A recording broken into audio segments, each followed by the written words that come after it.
নমস্কার, আমি Santu Chatterjee, businessman and business consultant. আজকে আপনাদের সামনে যে ভিডিওটি নিয়ে হাজির হয়েছি সেটা হলো এনজিও নিয়ে।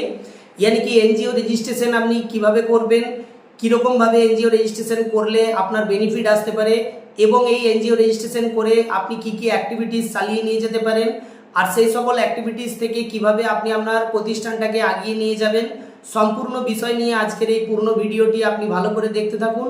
আর আশা করি সম্পূর্ণ ভিডিওটি দেখলে আপনার এনজিও অর্গানাইজ রান করার জন্য যা প্রয়োজন তথ্য সম্পূর্ণ এই ভিডিওর মধ্যে পেয়ে যাবেন।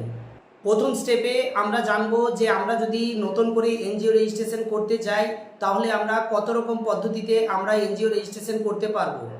ভারতীয় সাংবিধানিক নিয়ম অনুযায়ী 3 রকম পদ্ধতিতে আপনি আপনার এনজিওটাকে রেজিস্ট্রেশন করাতে পারেন। তার মধ্যে প্রথম পদ্ধতি হলো সোসাইটি অ্যাক্টে আপনি রেজিস্ট্রেশন করতে পারেন। দ্বিতীয় পদ্ধতি হলো ট্রাস্টি অ্যাক্টে আপনি রেজিস্ট্রেশন করতে পারেন। আর তৃতীয় পদ্ধতি হলো সেকশন 8 কোম্পানি অ্যাক্টেও আপনি এনজিও রান করতে পারেন। এই 3টে পদ্ধতিতে আপনি আপনার যে অ্যাক্টিভিটিস আছে সমস্ত কিছু অ্যাক্টিভিটিস আপনি এগিয়ে নিয়ে যেতে পারেন। তো আমি প্রেফার করব আপনাকে সবসময় কিছু ক্ষেত্রে সোসাইটি অবশ্যই ভালো হয়, কিছু ক্ষেত্রে ট্রাস্ট ভালো হয়, আর কিছু ক্ষেত্রে অবশ্যই সেকশন 8 ভালো হয়। সম্পূর্ণ বিস্তারিত আলোচনা করব এই ভিডিওর মধ্যে। এনজিও ইয়ানি কি নন গভর্নমেন্টাল অর্গানাইজেশন আপনি যদি নতুন করে শুরু করতে চান, আর এই এনজিও রান করার জন্য আপনাকে মনস্থির করতে হবে এটি একটি নন প্রফিটেবল অর্গানাইজেশন, ইয়ানি কি স্বেচ্ছাসেবী সংগঠন হয়ে কাজ করে। আর আপনি যদি আপনার কোনো অ্যাক্টিভিটিস সেই রকমভাবে যদি আপনি পাবলিকের উপকারে আসেন, আপনাকে এমন কোনো অ্যাক্টিভিটিস ইউনিক আইডিয়া নিয়ে আসতে হবে এবং সেই সমস্ত জিনিসগুলোকে নিয়ে আসতে হবে যাতে সেটা পাবলিকের কোনো ক্ষতি না হয়, সেটা সাহায্যের দিকে এগিয়ে যায় আপনার অ্যাক্টিভিটিসের মাধ্যমে। ফলে এই রকম মনস্থির করে আপনি আপনার এনজিও রেজিস্ট্রেশন করাতে পারেন এবং সেই রেজিস্ট্রেশনের মাধ্যমে আপনি মানুষের কাছে পৌঁছে যেতে পারেন।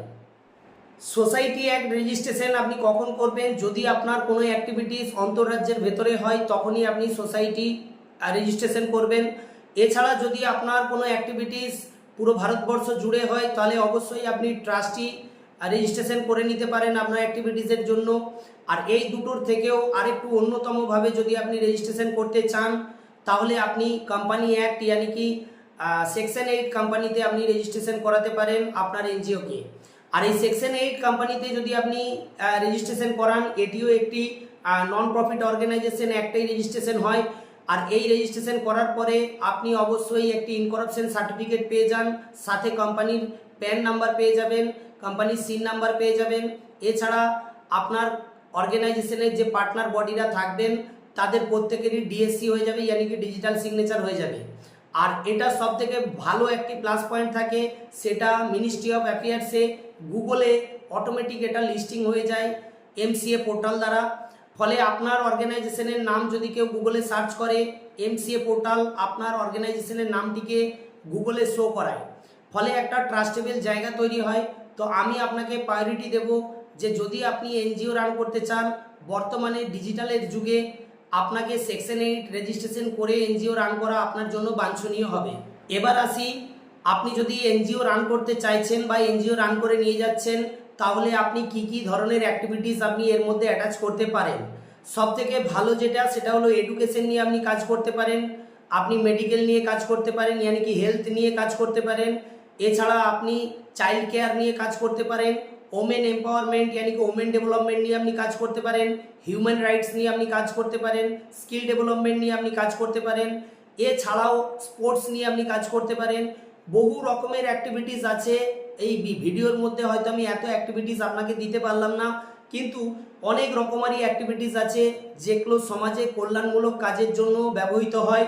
সেই ধরনের কাজ আপনি এর মধ্যে অ্যাটাচমেন্ট করে আপনি আপনার অ্যাক্টিভিটিসকে রান করে নিয়ে যেতে পারেন। আর তার সঙ্গে সঙ্গে সেকেন্ড অপশানে আসবো আমরা ফান্ডিং নিয়ে।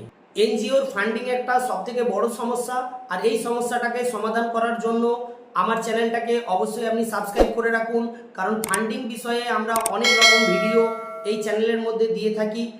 আপনার যদি এই ভিডিওর চ্যানেলটি সাবস্ক্রাইব করা থাকে তাহলে অটোমেটিক্যালি আমাদের সমস্ত ভিডিওর নোটিফিকেশন আপনার কাছে টাইম টু টাইম পৌঁছে যাবে আর আপনি তাতে অনেক উপকৃত হবেন। ফান্ডিং নিয়ে আমি আপনাকে প্রথমেই বলে দিই, যদি আপনার এনজিও রেজিস্টার্ড থাকে তাহলে ফান্ডিং 2 থেকে 3 রকম পদ্ধতিতে ফান্ডিং পাওয়া যায়। এক গভর্নমেন্টাল ফান্ডিং পাওয়া যায়, সেকেন্ড সিএসআর यानी কি কোম্পানি ফান্ডিং পাওয়া যায়, আর এছাড়াও আপনি ক্রাউড ফান্ডিং ম্যানেজ করতে পারেন আপনার মেম্বারদের দ্বারা। এই সমস্ত জিনিসগুলোকে নিয়ে আমরা পরের ভিডিওতে বিস্তারিত ফান্ডিং নিয়ে আমরা আলোচনা করব এবং কিভাবে ফান্ডিং আপনি ম্যানেজ করবেন সেই সমস্ত জিনিস নিয়ে আলোচনা করব।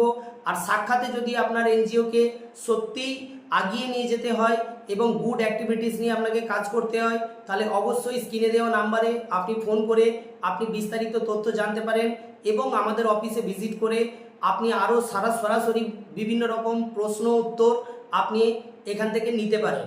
শুধু তাই নয় বন্ধুরা, আমরা আপনাদেরকে এনজিও রেজিস্ট্রেশন থেকে শুরু করে একদম প্রপার এনজিওটাকে রান করে নিয়ে যাওয়া পর্যন্ত সমস্ত রকমের সহযোগিতা আমরা আপনাদেরকে করে থাকি। যদি আপনার মনে হয় যে এই ভিডিও থেকে আপনি একটু উপকৃত হয়েছেন, তাহলে অবশ্যই ভিডিওটিকে লাইক শেয়ার করে দেবেন। আর আমাদের সঙ্গে যদি সরাসরি যোগাযোগ করতে হয়, তাহলে আপনি নিচে দেওয়া নাম্বারে ফোন করে যোগাযোগ করতে পারেন অথবা আমাদের অফিসে এসে মুলাকাত করতে পারেন। নমস্কার, ভালো থাকবেন, সুস্থ থাকবেন।